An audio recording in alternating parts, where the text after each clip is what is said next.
Hello বন্ধুরা, আসসালামু আলাইকুম। Welcome back to my YouTube channel. স্বাগত জানাচ্ছি দ্য গার্মেন্টস ৩৬৫ চ্যানেলের পক্ষ থেকে। বন্ধুরা, আজকে আমি আপনাদের জন্য একটা গুরুত্বপূর্ণ বিষয় নিয়ে এসেছি। আজকের এই ভিডিওতে আপনারা জানতে পারবেন একটি চমক।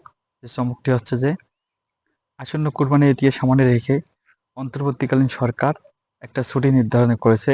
সেই ছুটি নির্ধারণের কিন্তু চূড়ান্ত যে খবর, সেই চূড়ান্ত তালিকাও কিন্তু আমার হাতে চলে এসেছে।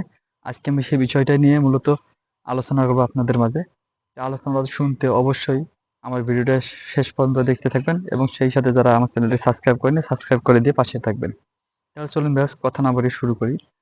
বন্ধুরা, হয়তো আপনারা এতদিনে ইতিমধ্যে বেশ কিছু জায়গায় আপনারা হয়তো কোনো কোনো জায়গা থেকে আপনারা গণমাধ্যমের মাধ্যমে শুনেছেন যে এবার সরকারি ছুটি কিন্তু বৃদ্ধি হচ্ছে এবং সেই তালিকা থেকে কিন্তু গার্মেন্টস শিল্প কারখানাও কিন্তু বাদ পড়েনি।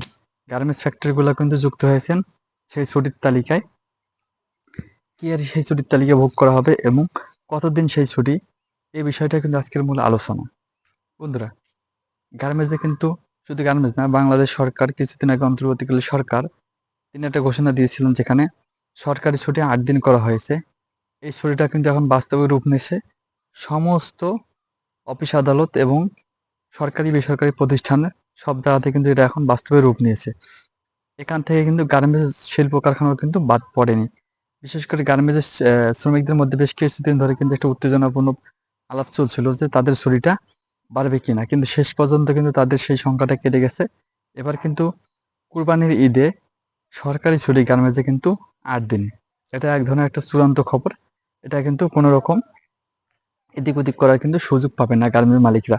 এবং এক কথায় এবার কুরবানির ঈদে গার্মেন্টসের সরকারি ছুটি গার্মেন্টস শ্রমিকরা পাবে হচ্ছে ৮ দিন। তারপরে যদি কেউ জেনারেল খাটে সেই অনুযায়ী সেই ফ্যাক্টরিতে সেভাবে কিন্তু ছুটি হবে। তো এই হচ্ছে আজকের মূল বিস্তৃত আলোচনা। আরো যদি কোনো সঞ্চয় কারো থেকে থাকে তাহলে অবশ্যই কমেন্ট করে জানাতে পারেন।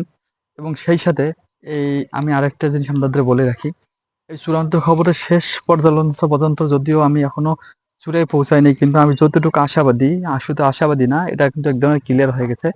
তারপরে যদি কোনো শঙ্কা থেকে থাকে, যদি এরকম কোনো ধরনের যদি দ্বিধাদ্বন্দ্বের সৃষ্টির কোনো যদি মত বিরোধ যদি কোনো কথা হয় সরকার এবং বিজিএমের মাধ্যমে, সে বিষয়ে আমি আবার ভিডিও নিয়ে আসবো আপনাদের মাঝে।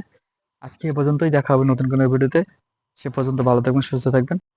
আর আমার ভিডিওগুলো যদি আপনাদের ভালো লাগে তাহলে অবশ্যই কিন্তু একটা লাইক দিবেন। আজকে এ পর্যন্তই, আল্লাহ হাফেজ।